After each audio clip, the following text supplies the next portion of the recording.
Okay, Xenia? Yes. Alright, this is Jimmy Daddy Davis. He's from Memphis. He now lives in Wimberley, Texas. He is here in the Netherlands for a tour. And he has asked me to interview him, so that's exactly what I'm gonna do. Okay. So tell me, where you from? I'm from Memphis, Tennessee.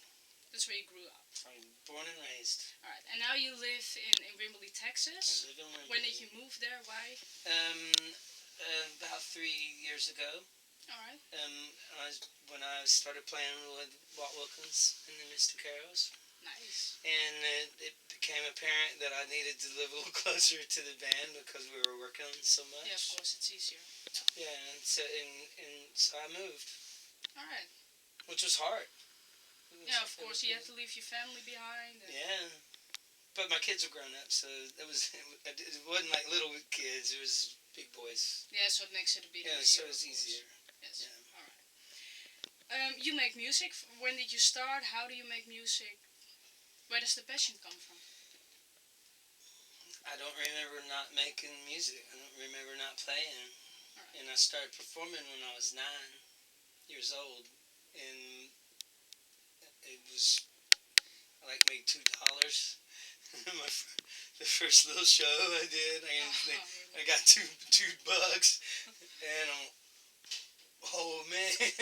So that's just what I've always done. So it's just a passion. It's just you're born like it, actually. I think so. I really don't remember not doing it. Nice. Even when I couldn't play, I was pretending to play. That's like really pretending to be the Beatles and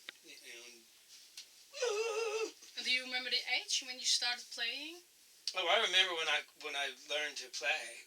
When I was 9 and I learned a chord and went, whoa, and then I could play. I could just play. It was crazy. Nice. You've told me you can actually read music, but you've actually just started yourself by listening, feeling the music. I think most of us that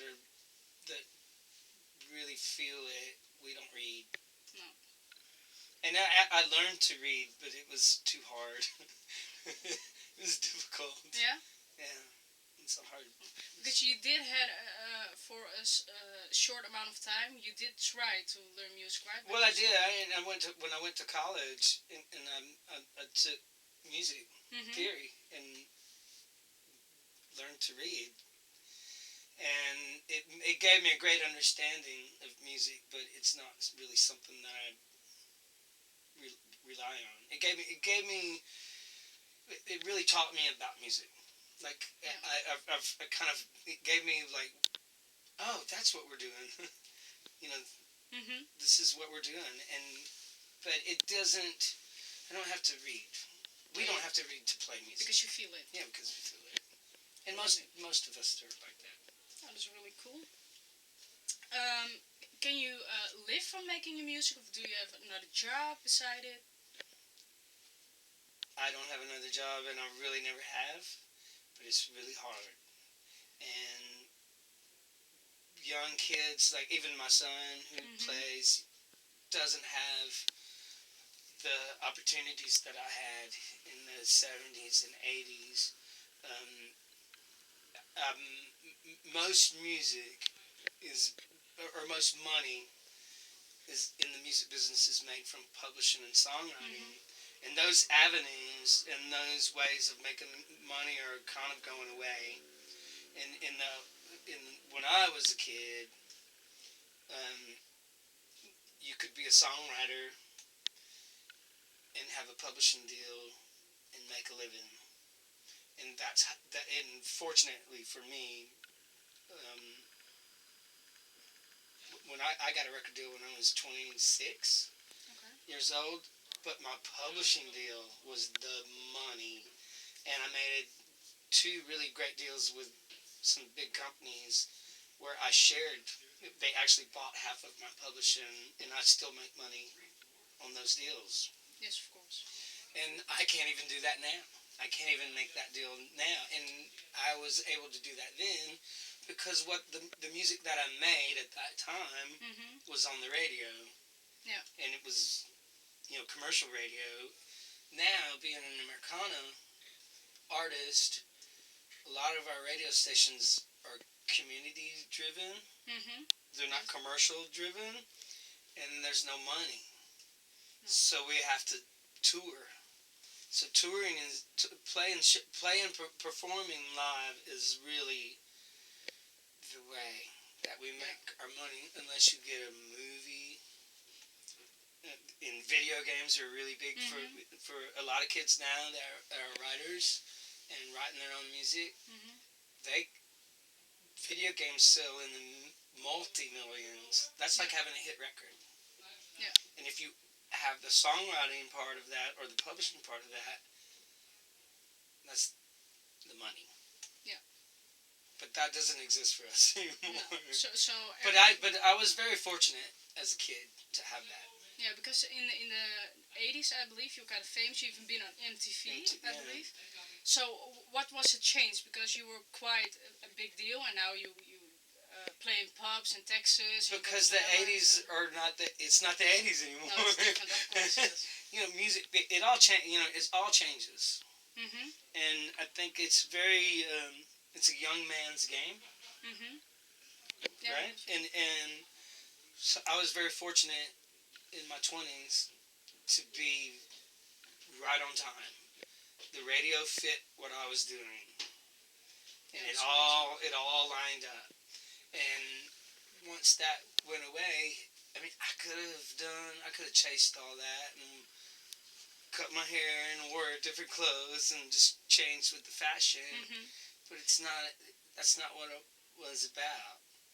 And what it's about is making art. Yeah. And writing and create. I'm still creating. I'm writing every day. And so the fact that it comes from the heart, that it's more natural, it's more important than publicity and going with time. Absolutely. And I had a good friend of mine, Key Sykes, is a great songwriter, and really was able to fit in a lot of different genres. And he goes, there's really only one time in your life that you get to be it. Yeah. And I got to be it. Cool. It was like 2 years, but I got to do it. But you cherish it. I mean, no one will ever take it away from you. Nobody can take that away. And it was fantastic, and it was fun. Yeah. And we made money, and we were true to who we were. But it's not that anymore. No. So you can't do that forever. No, but you're happy with the place in your life and your career right now, right? Oh, yeah. So I've never been busier. Oh, that's awesome. Yeah, I want to take some time off. You've told me that because you've been busy, and I believe that the first period you get a time off is somewhere around January. Yeah. So you've been busy from last year to this point. All year long has been constant. And that's great. Yeah, of course. Your music is appreciated, so that must feel awesome. That's great. Yeah. Where do you get your inspiration from? Everything. Laugh. I think Keith Richards from the Rolling Stones, who's one of my heroes. He said one time, so you really don't write songs. It's like you have an antenna, and that antenna is up there, and it picks up stuff. And as a writer and an artist, it's our responsibility to go, that thing starts, pay attention, because that's the song coming in, and it's really just paying attention to what inspires you. It could be anything, and it could be anything, any moment, any time. A dream. Really? I can wake up and go. You have a song about a dream? Yeah, well, I've.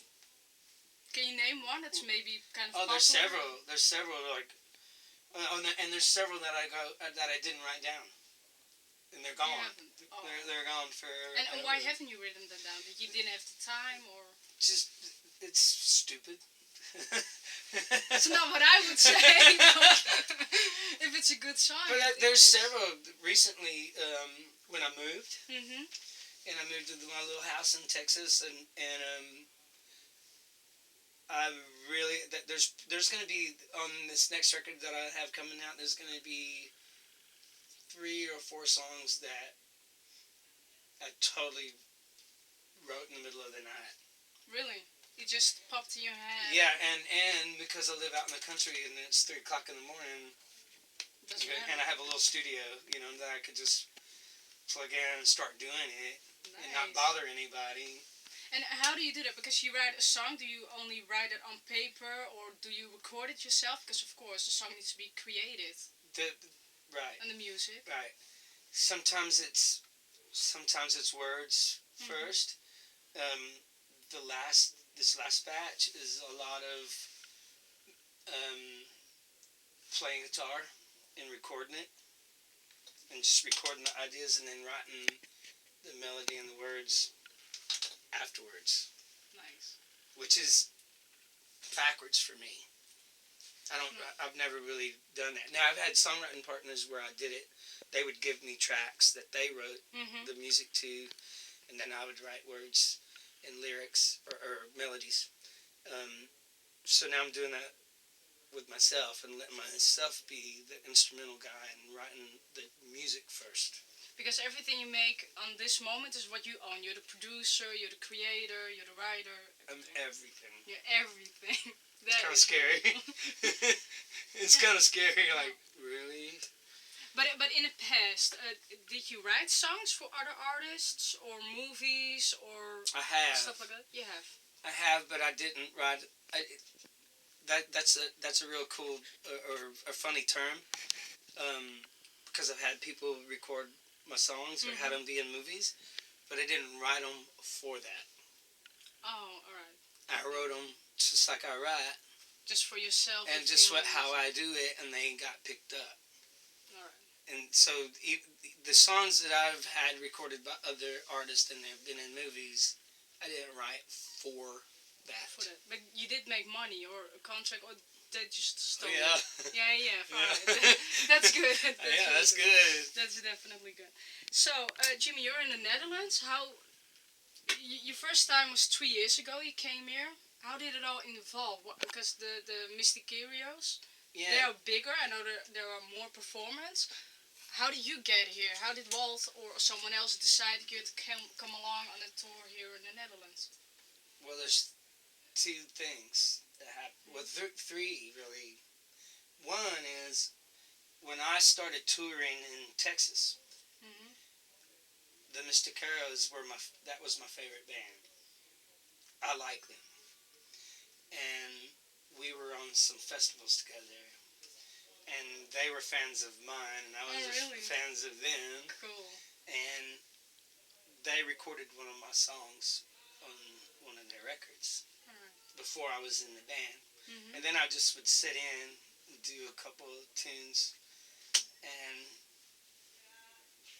people left, the guitar players, singers left the band, and there was just a space left in the band.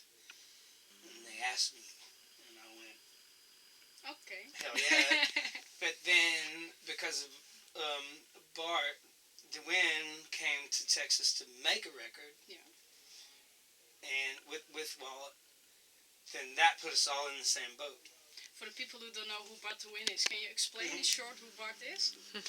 Bart DeWin is a Netherlands fantastic piano player and singer, songwriter. And he made a record in Texas. Well, he's made several records now in Texas, and that's how we met. And so then once I became a member of the band, and we started talking about coming over here and playing, just all the pieces fit together. It just happens, Yeah. It's cool. You're known as Jimmy Daddy Davis. Can you explain to me where Daddy comes from? Well, you don't have to if you don't want to. I have 2 children. They're 2 grown boys, young men, and Nicholas and Jesse. And my oldest son, Nicholas, was he was a year, not even 2 years old when I met him and his mom. And his mom and I were dating, and he kept calling me daddy. Oh, cute. And I was going, no, I'm not your daddy. And then it became like, this is gonna happen, and we became a family, and it was awkward for him to call me daddy because his father was around, and so we came up with Jimmy Daddy. Cool. So he's called me Jimmy Daddy all his life. So as he grew up and became a teenager, all of his friends and my friends called me Jimmy Daddy because he called me Jimmy Daddy. And so eventually adopted the name, and I named my publishing company and record company Jimmy Daddy's Music, and it just became the name of the company. It's kind of sweet. It is. It's really sweet. Kind of sweet. It's very sweet. Yeah. Yeah. So my son named me that. Oh, nice. Well, talk about children. Last week you were at the school I work. You were teaching the Thank children. You very much. You're welcome. You're very welcome. You were teaching the children how to make a song with the guitar. Why do you like teaching children? Because that's how if it wasn't for my great uncles and these really beautiful people in my life that saw music in me and gave and went, you can do this. Yeah. It's very important. And music and the arts is not, especially in America, it's the first thing that goes in budget cuts. Then we can only teach the basics, and the music and arts is the first thing that goes away. But it's still more there than it is here. Well, we don't even have music lessons. But and especially for someone like me, it builds confidence in kids that have that ability. You never know who has it, and there were several kids. I was surprised by some of them. And yourself, yourself, and me. There were several kids that you could see the light go. You could see the thing happen. You could see it, and it's important.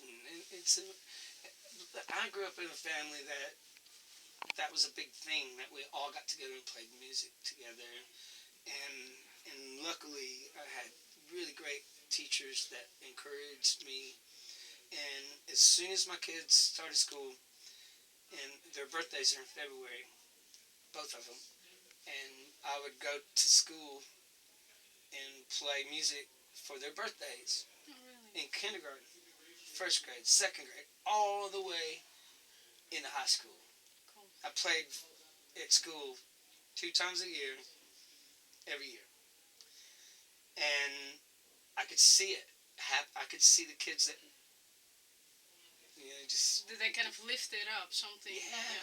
Yeah, and just, it made a big, it affected me.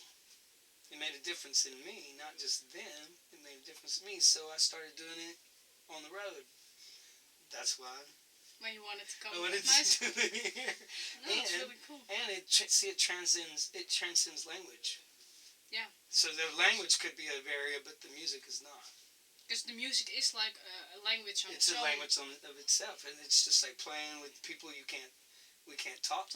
But that was actually kind of funny to see, because play. They didn't really understand it, but as soon as you took up the guitar, and the girls were dancing, they were just enjoying it. It was a blast. See, it's complete incredible. joy. Yeah, it was wonderful. And that proved my theory right there. Very nice. That we did that. It's really good. It's really cool. Now we know all of you as an artist. I have some personal questions, if that's okay with you. So, is there any love in your life? Yeah, there is.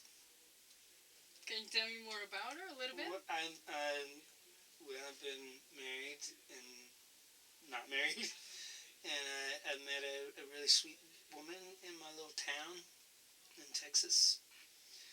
Her name's Tracy, and it's all going good? Yeah. Yeah, well, you seem happy. You can see it on your face. It's really cute. I miss her. I've been on the road all year. Well, how many shows do you now have left in the Netherlands? This the last 2. one or 2 more? 2 more. And then you can go back to her. Yeah. Yeah. All right. For a minute. So you have other stuff coming up. Really, it is kind of winding down. I was on the road all summer. I was on the road all year. This is a long tour, and I played by myself with the band in Memphis. It's crazy. It's crazy. Yeah. Does she ever take along on a tour? Yeah, sometimes. Right. Yeah, because our kids are grown. So that makes it easier. Yeah, so our kids are grown. I mean, we're we're soon to be grandparents. Oh, really? Well, not in the immediate future, but that's the next phase. Oh yeah, of course. Yeah, our kids are grown. Yeah. Yeah, so we don't have little ones at home. It's not. It's really hard on the road. Walt and Billy have little kids, and yeah, it's hard, man. Yeah, because Bill told me it was his son's birthday. 3 years. 3 years. 3 years must have been hard. Yeah. And I did all that. Yeah. And it's hard. It's a tough thing. But your sons are grown up now, and I believe one of them is a performer. Yeah. He lived in my house while I was on the road this summer, and he wrote a whole album. Really? And recorded it. So it's out there. And played drums. Yeah, because you've told me that. You didn't know he could play drums. That is quite a surprise. That's a surprise. Yeah. Hey, Daddy, here we go. It's quite good, yeah. Yeah, it surprised me. So, but he moved back to Memphis, and so he's putting all that together. Is there any ambition to maybe record an album together with your son? Or? That's absolutely. And my mentor was Jim Dickinson, who was this amazing piano player, and his sons are the North Mississippi All-Stars, and we've made a bunch of records together. And he always said, I never had a band that could play with me, so I had to grow one.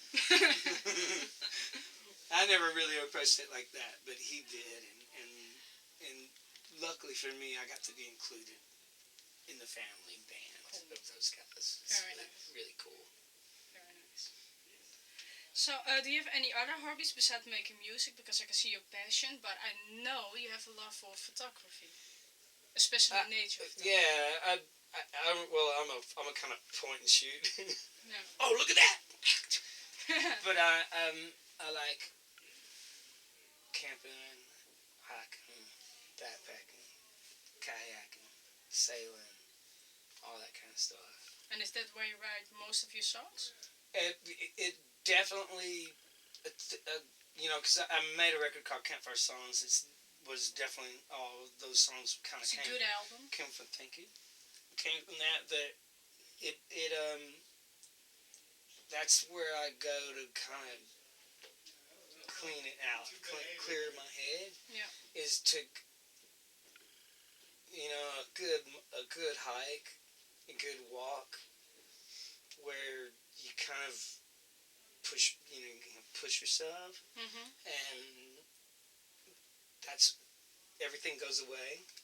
You can just clear your head and. Yeah, that's when things start clicking for me. When I really, and now where I live, at this place now, I can work and go, this ain't happening, and I just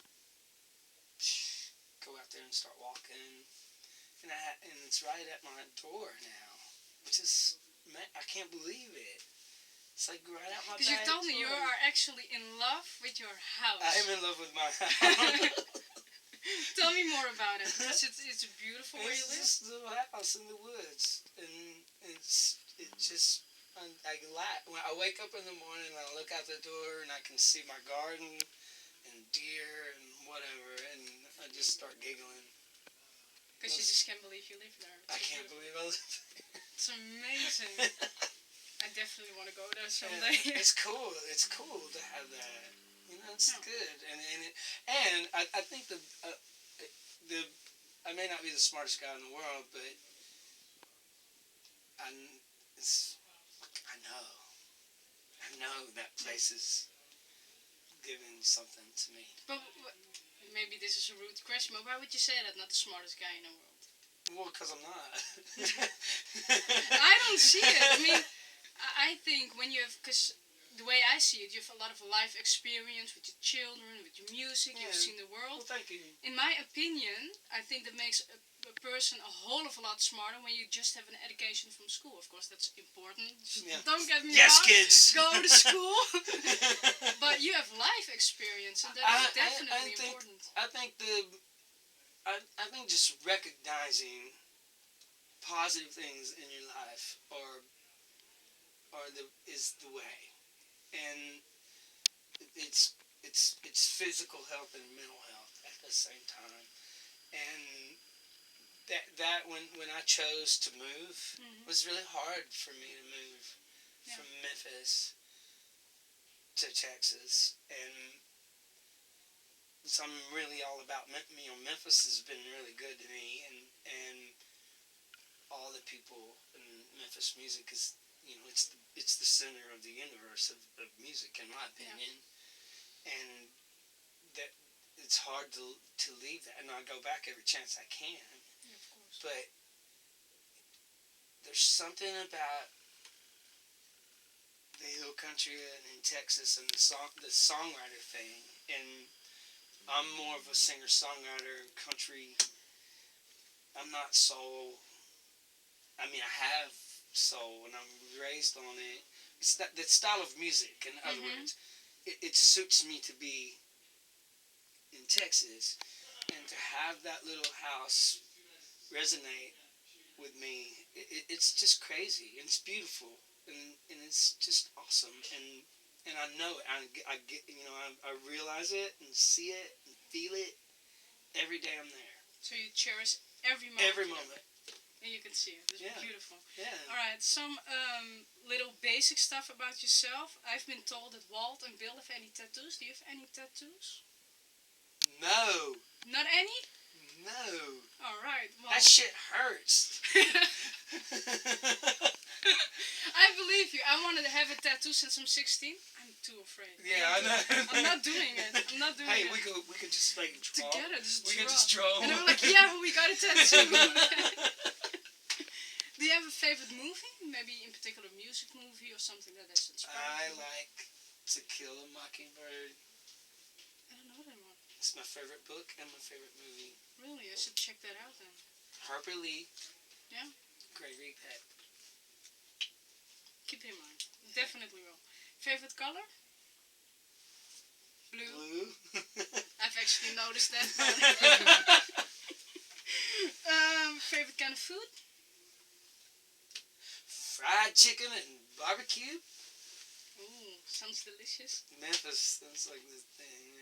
If you don't like barbecue, You once told me about a restaurant or something with your favorite chicken. I believe last year you told me something about.